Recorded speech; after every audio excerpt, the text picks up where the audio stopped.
என்னதான் பெரிய ஹீரோ, பெரிய காமெடியன், பெரிய நடிகர் அப்படின்னு பேர் வாங்கினா கூட ஒரு விஷயத்துல சிக்கல் ஆயிடுறாங்க.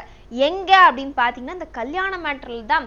கல்யாண நேரத்துல ஒரு ஆக்டருக்கு பொண்ணு கொடுக்கணுமா, அவங்க வீட்லயே தங்க மாட்டாங்க, வேலை வேலைன்னு ஓடிட்டே இருப்பாங்க அப்படின்னு ஒரே புலம்பலா இருக்கும் இந்த பேரண்ட்ஸ் கிட்ட. இதனால இவங்களுக்கெல்லாம் பொண்ணு பாக்குறது ரொம்ப கஷ்டமான வேலை. ஆனா இந்த கஷ்டமான வேலையும் ரொம்ப ஈஸியா, ரொம்ப ஆசையா எடுத்திருக்காரு நம்ம விஜய் வசந்த். அவருக்கு ஏற்கனவே கல்யாணம் ஆயிடுச்சுமாங்கிறீங்களா? அவருக்கு கல்யாணம் ஆயிடுச்சுதான். ஆனா அவர் ஃப்ரெண்டு பிரேம்ஜிக்காகல, பிரேம்ஜிக்காக அவர் தான் பொண்ணு தேடுறாரு. பிரேம்ஜி சென்னை 28ல அதாங்க சென்னை 6,28,000 படம் மூலமா அப்படியே இண்டஸ்ட்ரிக்குள்ள வந்தாரு. அடுத்தடுத்து ஹீரோவா பண்ண போறாரோ, ஏன்னா அண்ணா ஒரு பெரிய டைரக்டர் ஆயிட்டாரு வெங்கட் பிரபு. அப்படி இருக்கும்போது அடுத்தது நம்ம பிரேம்ஜி ஹீரோவா தான் பண்ணுவாரு அப்படின்னு கூட பேச்செல்லாம் போச்சு.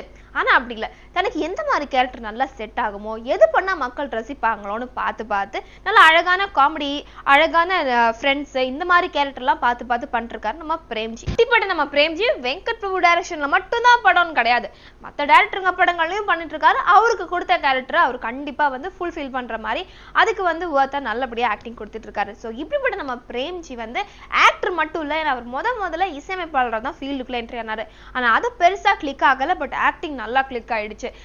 நம்ம பிரேம்ஜியோட வாழ்க்கை போயிட்டு இருக்கு. சொல்ல இவருக்கும் கல்யாணம், அப்புறம் குடும்பம், இந்த மாதிரி விஷயங்கள் நடக்கணும்ல அப்படின்னு ரொம்பவே ஆசைப்படுறாங்களாம் விஜய் வசந்த் மற்றும் இவரோட ஃப்ரெண்ட்ஸ். ஸோ இவங்க எல்லாம் சேர்ந்து போன வருஷத்துக்குள்ள எப்படியாவது கல்யாணத்தை முடிச்சணும்னு சொல்லி ரொம்ப தீவிரமா தேடி இருக்காங்க.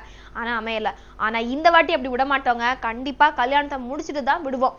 பிரேம்ஜி படம் நடிக்கிறாரோ இல்லையோ, இந்த வாட்டி கல்யாணம் பண்றாரு அப்படின்னு உறுதியா சொல்றாங்க.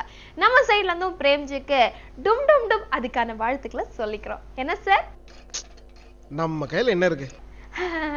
அது அப்படிலாம் நீங்க சொல்லக்கூடாது சார், ரொம்ப சந்தோஷமா சிரிக்கணும்.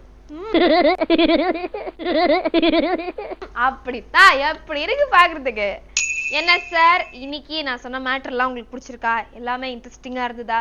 இன்ட்ரெஸ்டிங்கா தானே இருக்கும், ஏன்னா ஆல்வேஸ் நம்ம சொன்னா அது கரெக்டா தான் இருக்கும். அதான் கரெக்டா இருக்கும். அப்புறம் என்ன, நெக்ஸ்ட் எபிசோட்ல பார்க்கலாம். இப்ப கிளம்புறேன். டாடா, பை பை.